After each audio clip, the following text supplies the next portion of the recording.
Hi friends, Telangana రాష్ట్రంలో ఎవరైతే TET డిఎస్సికి ప్రిపేర్ అవుతున్నారో వారి కోసం 3వ తరగతి తెలుగు పాఠ్యపుస్తకం చివరి పేజీలో ఉన్నటువంటి పదాలు, వాటికి సంబంధించినటువంటి అర్థాలను మనం ఇప్పుడు చూద్దాం.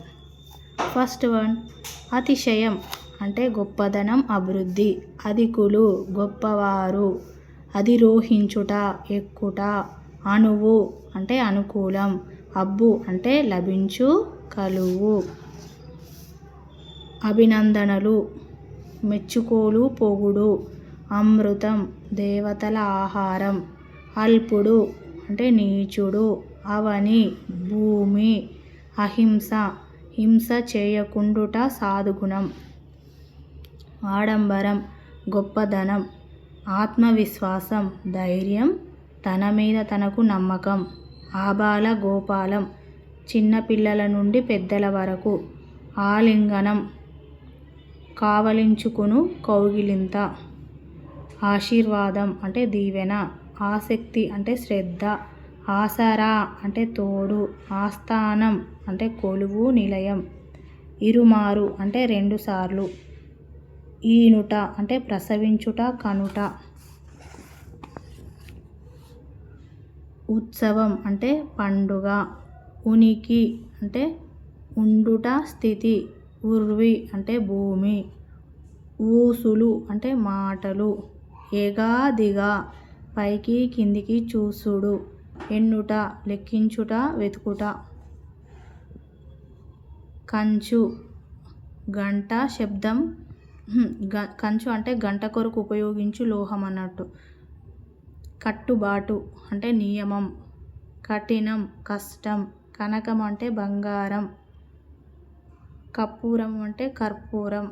కళ్యాణము అంటే పెండ్లి. కాచి వేడి చేసి. కాపురం కుటుంబం. కృషి శ్రమ. కొదువ తక్కువ. కోన అడవి. కోలాహలం సందడి. గారాలు అతిగా ప్రేమ చూపటం. గిట్టుట నశించుట. గుమ్మి ధాన్యం నిల్వ చేసేది. నెక్స్ట్ వన్, ఘనంగా అంటే గొప్పగా. చనువు ప్రేమ, దగ్గరితనం. చెలిమే నీటి గుంట. జగం లోకం, ప్రపంచం. జన్మదినం అంటే పుట్టినరోజు. జన్మించుట అంటే పుట్టుట. జాడ గుర్తు, తోవ. జాము ప్రతి 3 గంటల సమయం ఒక జాము అవుతుందన్నమాట. జాలి దయ. తండ గుంపు, వాడ. తడబడు తికమక. తావు చోటు అండ్ స్థానం. తీర్థయాత్ర పుణ్యక్షేత్రాలకు వెళ్ళుట. తొవ్వ దారి, బాట. తోచు ఆలోచన, వచ్చు. దరి చేరు అంటే దగ్గరికి వచ్చు. దీనులు అంటే పేదవారు. ద్వీపం చుట్టూ నీరు ఉండి మధ్యలో భూమి ఉండే ప్రదేశాన్ని మనం ద్వీపం అని చెప్పవచ్చు. అదేవిధంగా దీక్ష అంటే కట్టుబాటు, నియమం అంటే ఒక నియమానికి కట్టుబడి ఉండడం అని ఆలోచన. దురాలోచన అంటే చెడ్డ ఆలోచన, అంటే చెడు ఆలోచన అని కూడా చెప్పవచ్చు. దూరడం అంటే లోపలికి పోవడం. ద్వేషం అంటే పగ. ధనం ధనము అంటే సంపద, డబ్బు. ధర భూమి, ధరణి. నారాజు అంటే బాధ, అసంతృప్తి. నిటారుగా నిలువుగా, సక్కగా. నిమజ్జనం అనపడం, నీళ్ళలో వేయడం. నిలకడ స్థిరం. నిల్వ అంటే దాచుట. నివాసం నివసించు స్థలం, ఇల్లు. నృత్యం నాట్యం. నేస్తాలు అంటే సోపతోళ్ళు, మిత్రులు అంటే ఫ్రెండ్స్ అన్నమాట.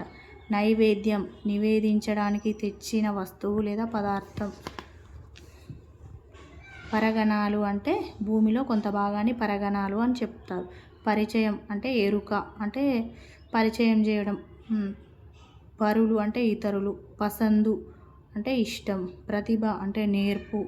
ప్రతీక అంటే గుర్తు. ప్రత్యక్షంగా అంటే ఎదురుగా, కళ్ళ ముందట అని కూడా. ప్రావీణ్యత అంటే నేర్పు, నిపుణత. పీడించుట అంటే బాధించుట. పుత్తడి అంటే బంగారం. పురస్కరించుట అంటే సన్మానించుట. పుష్పం అంటే పువ్వు. పెరడు ఇంటి వెనుక స్థలం. పొదరిల్లు తీగలన్నీ పారిన పొదరిల్లు అంటే తీగలన్నీ పారి అల్లుకున్న ఇల్లు.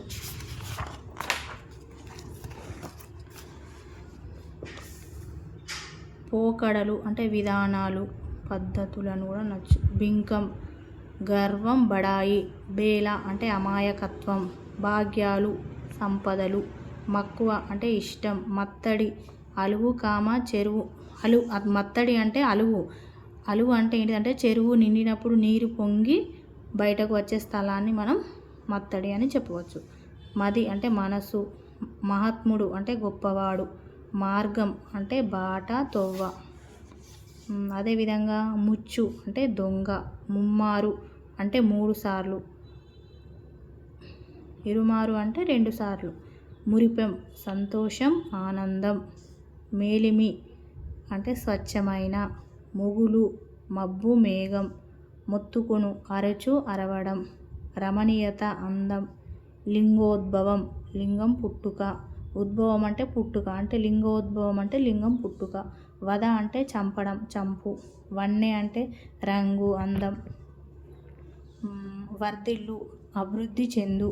వలస వలస అంటే బ్రతుకు తెరువు కోసం ఉన్న ఊరు వదిలిపోవడం అంటే బ్రతుకు తెరువు. వలస అంటే ఒక ఊరు నుంచి వేరే ఊరికి వెళ్ళడాన్ని వలస అని చెప్పవచ్చు. తర్వాత విజ్ఞానులు తెలివి గలవారు. విరించి అంటే బ్రహ్మ విధాత. వృధా అంటే వ్యర్థం. వెతలు అంటే బాధలు. వేము అంటే వేప. షడ్రుచులు అంటే 6 రుచులు. ఆ 6 రుచులు వచ్చేసి తీపి, కారం, పులుపు, ఉప్పు, చేదు, వగరు. సందర్శకుడు అంటే చూచుటకు వచ్చినవాడు. అంటే ఏదైనా ఒక ప్రదేశాన్ని కానీ ఏదైనా రాజ్యాన్ని కానీ చూడడానికి వచ్చిన వాడిని సందర్శకుడు అంటారు. సాంప్రదాయం తరతరాలుగా వస్తున్నటువంటి ఆచారం. సంబూరము అంటే సంతోషం. సంహరించుట అంటే చంపుట. వధ అన్నా కూడా చంపుటే, సంహరించుట అన్నా కూడా చంపుటే. సజ్జనుడు అంటే మంచివాడు. సద్గుణం అంటే మంచి గుణం. మంచి గుణవంతుడిని సద్గుణుడు అని మనం అంటాం కదా, అదేవిధంగా సద్గుణం అంటే మంచి గుణం. సన్మానం అంటే గౌరవం. సమకూరు అంటే లభించు, పొందు అని కూడా వస్తుంది. సమయస్ఫూర్తి అప్పటికప్పుడు అవసరానికి అనుగుణంగా నడుచుకోవడాన్ని సమయస్ఫూర్తి అంటారు. సమీపం అంటే దగ్గర. సాధన అంటే అభ్యాసం. సేలు అంటే చేలు. సొగసు అంటే అందం.